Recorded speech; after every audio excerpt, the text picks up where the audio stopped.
சத்தியமங்கலம் காட்டுப்பகுதியில் தீவிரவாதிகளுக்கு பயிற்சி இந்து முன்னணி மாநில தலைவர் குற்றச்சாட்டு. சத்தியமங்கலத்தில் காட்டுப்பகுதியில் தீவிரவாதிகளுக்கு பயிற்சி அளிக்கப்படுவதாக இந்து முன்னணி மாநில தலைவர் குற்றம் சாட்டினார். இந்து முன்னணி மாநில தலைவர் கடேஸ்வரா சுப்பிரமணியம் தாராபுரம் வந்தார். தாராபுரத்தில் அவர் கூறியதாவது: 3 ஆண்டுகால திமுக ஆட்சியில் தமிழகத்தில் சட்டம் ஒழுங்கு மிகவும் மோசமடைந்துள்ளது. கொலை, கொள்ளை, ஆக்கிரமிப்பு சர்வசாதாரணமாக நடைபெறுகிறது. காவல்துறையினர் மெத்தன போக்கே இதற்கு காரணம். தமிழக கல்லூரிகளில் குச்சி மிட்டாய், சாக்லேட் என 100 கடினமாக விற்பனையாகிறது. கல்லூரி மாணவிகளுக்கு இந்த போதைப் பழக்கம் ஏற்பட்டுள்ளது வருந்தத்தக்கது. உளவு பிரிவு போலீசார் மற்றும் லோக்கல் போலீசார் கஞ்சா மற்றும் போதைப்பொருள் விற்பவர்களுடன் நல்ல தொடர்பில் உள்ளனர். சத்தியமங்கலம் காட்டுப்பகுதியில் தீவிரவாதிகளுக்கு பயிற்சி அளிக்கப்படுகிறது. முதல் வருடம் போதைப்பொருள் விற்பனை மன்னன் ஜாபர் சாதிக் சர்வசாதாரணமாக போட்டோவுக்கு போஸ்ட் கொடுத்ததும் போதைப்பொருள் விற்பனை அதிகரித்ததை வெளிச்சம் போட்டு காட்டுகிறது. தாராபுரம் கொண்டரசம்பாளையம் பகுதியில் ஒரு 40 ஏக்கர் நிலத்தில் சுமார் 50 ஆண்டுகளாக குத்தகைக்கு இருந்த குப்புசாமி கவுண்டர் குடும்பத்தினர் திருப்பூர் சென்றிருந்த போது ஆளும் கட்சியை சேர்ந்த கும்பல் அத்துமீறி நுழைந்து பைப்புகளை உடைத்தும் வீட்டை சேதப்படுத்தியும் உள்ளனர். இதுகுறித்து போலீசில் புகார் கொடுத்தும் நடவடிக்கை இல்லை. உடனடியாக விசாரணை செய்து போலீசார் நடவடிக்கை மேற்கொள்ள வேண்டும். இல்லையெனில் விரைவில் இந்து முன்னணி சார்பில் கண்டன ஆர்ப்பாட்டம் நடைபெறும். இவ்வாறு கடேஸ்வரா சுப்பிரமணியம் தெரிவித்தார். உங்கள் பகுதியில் உடனுக்குடன் முக்கிய செய்திகள் உங்கள் விரல் நுனியில் காண உங்கள் தவசி நியூஸ் 24 சேனலை காண தவறாதீர்கள். உங்கள் தாராபுரம் செய்தியாளர் முனியப்பனுடன் உங்கள் தவசி ரமேஷ்.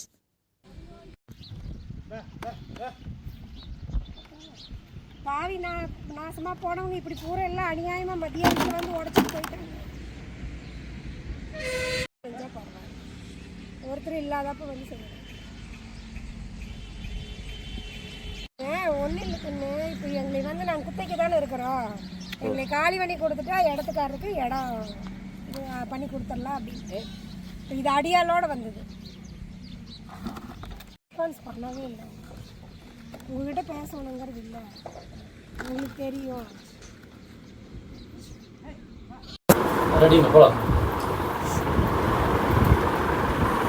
இன்றைக்கு தமிழ்நாடு முழுவதுமே சட்ட ஒழுங்கு ரொம்ப மோசமாக இருக்குது. எங்கே பார்த்தாலும் கொலைகள், ஆக்கிரமிப்பு இது மாதிரி நடந்து கொண்டு இருக்கின்றது. உளவுத்துறையும் சரி, காவல்துறையும் சரி ரொம்ப மெத்தன போக்கில் இருக்காங்க. தாராபுரத்தில் கொண்டரசம்பாளைய பக்கத்தில் ஜீவா நகர் அப்படி ஒரு நகர், அங்கே ஒரு 40 ஏக்கருக்கு பக்கம் ஐயர் காடு அப்படி இருக்குது. அதை வந்து கிட்டத்தட்ட 80 ஆண்டுகளாக, கிட்டத்தட்ட இன்றைக்கி 3வது தலைமுறை அங்கே இருக்கிறாங்க. அவங்க இருந்து கொண்டு இருக்கிறாங்க. திடீர்னு வெளியூர்லேருந்து அடியாக்களை கூட்டிகிட்டு வந்து அங்கே இருக்கக்கூடிய குடியிருந்த வீடு, வைக்கப்பில், சிமெண்ட் சீட்டு இது மாதிரியெல்லாம் உடைச்சிருக்காங்க. நடந்து 2 நாள் ஆச்சு. இன்னும் எந்த விதமான காவல்துறை நடவடிக்கை எடுக்கலை. அதனால் இது காவல்துறை நடவடிக்கை எடுக்கலை அப்படின்னா இந்து முன்னணி சார்பில் இந்த சட்ட ஒழுங்கை கண்டித்து மிகப்பெரிய ஆர்ப்பாட்டம் நடக்கும், போராட்டம் நடக்கும். அதனால் உடனடியாக அவங்க மீது வழக்கு பதிவு செஞ்சு நடவடிக்கை எடுக்கணும் அப்படி கேட்டுக்கிறோம். நீங்கள் தான் கேட்கணும்னா கேட்கணும். ஆளுங்கட்சி சேர்ந்தவங்க இருக்கிறதாக தகவல்.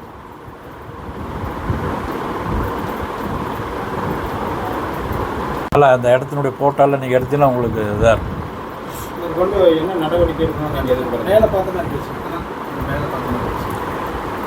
அதான் அவங்க மேலே நடவடிக்கை எடுக்கணும்.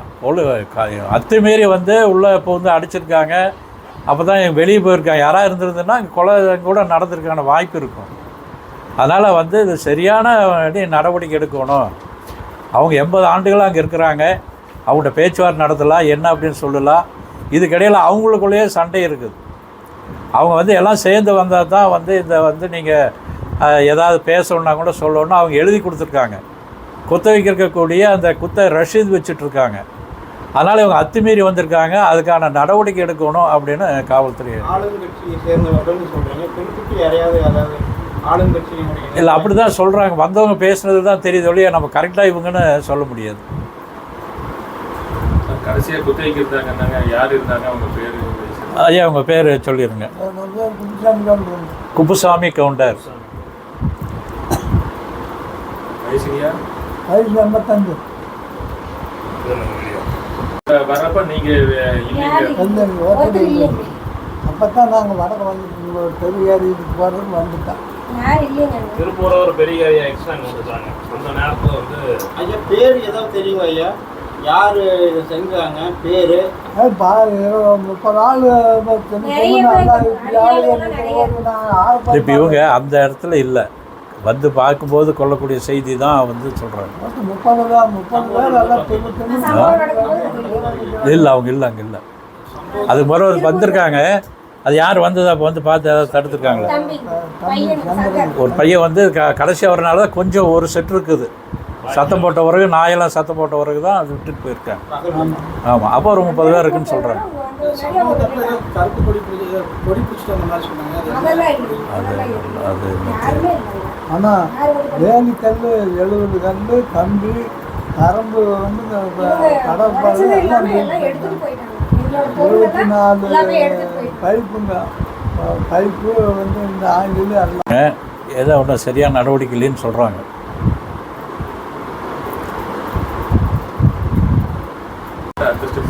இல்லை இவங்க 2 நாள் ஆச்சு, இப்போ நடவடிக்கை எடுத்துருக்கணும். இதுக்கு என்ன டைம் என்ன? இப்போ வந்திருக்காங்க, அவங்க வந்து இங்கே பக்கத்தில் தான் இங்கே இருக்கிறதா சொல்கிறாங்க. அதனால் எல்லாமே அவங்களுக்கு தெரியும், போலீஸ் தெரியும் இல்லை.